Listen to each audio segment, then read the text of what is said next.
Bonjour, Madame Denise. Oh, bonjour. Donc maintenant, nous allons parler de CPN. Qui sont ces femmes qui viennent en CPN chez vous? Notre centre est ouvert pour tout le monde sans discrimination, sans distinction, ni de rang social, ni de race. Toute femme qui a besoin de la CPN, toute femme enceinte est appelée à être accueillie dans notre centre. Mais toutefois, je vais vous signaler que nous nous retrouvons avec les femmes à moindre revenu, des femmes démunies, des femmes abandonnées à leur mari, des femmes célibataires. Bref, nous sommes souvent devant les femmes à faible revenu. Pouvez-vous nous brosser un tableau de votre travail avec ces femmes en CPN? Je vais vous cadrer un tableau si simple, bien que le travail est long. Ça veut dire que ces femmes sont prises en charge avec une équipe multidisciplinaire de 6 personnes. Là, je vais vous dire que premier tableau, il est médical avec équipe de 3 personnes. Là, je vais vous dire qu'il y a le médecin généraliste, le médecin gynécologue et l'infirmier qui est toujours à côté de ses mamans, qui s'occupe de l'accueil de ses mamans. Et pour les cas qui lui est difficile, il les confie et il les réfère chez le médecin généraliste. À son tour, la médecin généraliste, elle va référer aussi au médecin gynécologique ou s'il y a des consultations spécialistes que ces femmes nécessitent, ça va être le cas des gynécologues.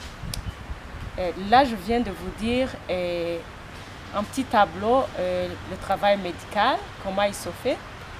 Et en plus de cela, il y a un travail de la nutritionniste parce qu'au début, je vous ai parlé que nous accueillons les mamans à faible revenu. C'est-à-dire qu'ils sont là, ils nous parviennent avec une carence en malnutrition et nous avons une nutritionniste qui s'occupe de ces mamans en leur faisant les données anthropométriques juste à l'accueil pour savoir dans quelle catégorie classer ces mamans.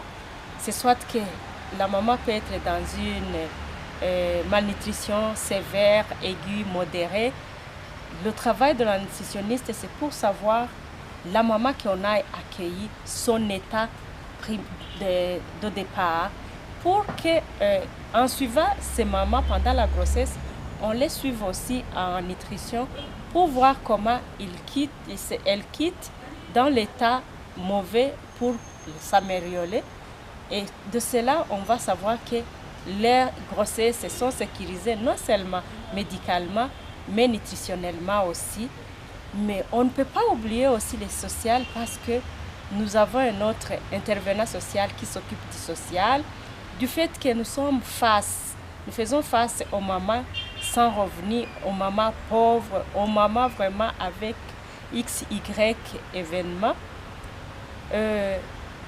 L'intervenant s'occupe de ces mamans au niveau social et puis il peut référer aussi au psy et pour les problèmes psychologiques, mais il est aidé par les groupes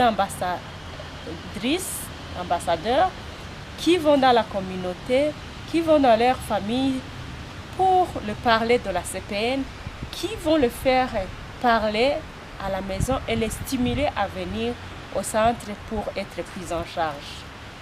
Je ne peux pas oublier le niveau coordination dont je suis, que je dois être avec cette équipe pour la coordination des activités, pour le bon suivi et pour vraiment qu'on arrive à une bonne prise en charge avec mon équipe. Voilà, je pense qu'en résumé, c'est ça que je peux vous brosser comme tableau de comment ces mamans sont suivies au centre. Oui, vous avez parlé des mamans, mais on a vu que dans le programme, vous vous occupez des autres enfants de la maman. Donc, pendant que la maman est enceinte, vous voyez à la nutrition des autres enfants. Est-ce vrai? C'est vrai, à part le bébé qui se trouve dans le ventre de la maman que nous prenons en charge, mais comme vous le savez, nous devons prendre en charge aussi 3 autres enfants qui n'ont pas encore atteint 5 ans parce que avec la situation, avec la pauvreté qui est dans le pays, les enfants de moins de 5 ans, vous savez qu'ils sont toujours vulnérables. C'est pourquoi nous devons les suivre et le projet, on s'est dit qu'à la fin du projet, à la fin de 4 ans, nous devons toucher 2000 enfants qui seront vus, qui seront vraiment évalués et aidés. Avec tout ce qu'on fait pour le moment, on essaie d'espérer qu'il y aura une évolution aussi dans les familles et que ces enfants vraiment vont améliorer leur santé. Merci. Merci beaucoup de cette belle explication et on se revoit encore un petit peu plus tard. Merci.